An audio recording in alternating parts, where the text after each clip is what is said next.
Friends, welcome back to my channel. Power star Pawan Kalyan కు die hard fans కోట్లలో ఉన్నారు. సినీ ప్రేక్షకుల్లో మాత్రమే కాదు, తెలుగు సినిమా ఇండస్ట్రీలోనూ ఆయనకు ఫ్యాన్స్ ఉన్నారు. అందులో డైరెక్టర్ సుజిత్ ఒకరు. తన అభిమాన హీరోతో ఓజీ సినిమా చేశారు. బాక్స్ ఆఫీస్ బరిలో ఆ సినిమా 300 కోట్ల రూపాయలకు పైగా వసూలు సాధించి భారీ బ్లాక్ బస్టర్ అనిపించుకుంది. అంతకు మించి అభిమానులందరికీ సంతోషాన్ని కలిగించింది. అటువంటి సినిమా తీసిన తన అభిమాని డైరెక్టర్ కి కాస్ట్లీ కార్ని గిఫ్ట్ గా ఇచ్చారు పవన్ కళ్యాణ్. కానీ దీని వెనక ఎవరికి తెలియని ఒక ఎమోషనల్ స్టోరీ ఉందంట. ఓజీలోని కొన్ని సీన్లు జపాన్లో షూట్ చేద్దాం అనుకుంటే బడ్జెట్ వల్ల నిర్మాత ఒప్పుకోలేదంట. కానీ జపాన్లో ఆ సీన్స్ చేస్తేనే ఓజీ మూవీకి కంప్లీట్నెస్ వస్తుందని డైరెక్టర్ సుజిత్ భావించారు.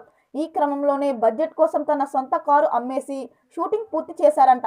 ఈ విషయాన్ని తెలుసుకున్న పవన్ అదే మోడల్ కార్ని గిఫ్ట్గా ఇచ్చారంట. ఈ స్టోరీ విని Pawan fans that is Pawan Kalyan అంటూ కామెంట్స్ చేస్తున్నారు. మరిన్ని వీడియోల కోసం మన ఛానల్ని సబ్స్క్రైబ్ చేయడం మర్చిపోకండి.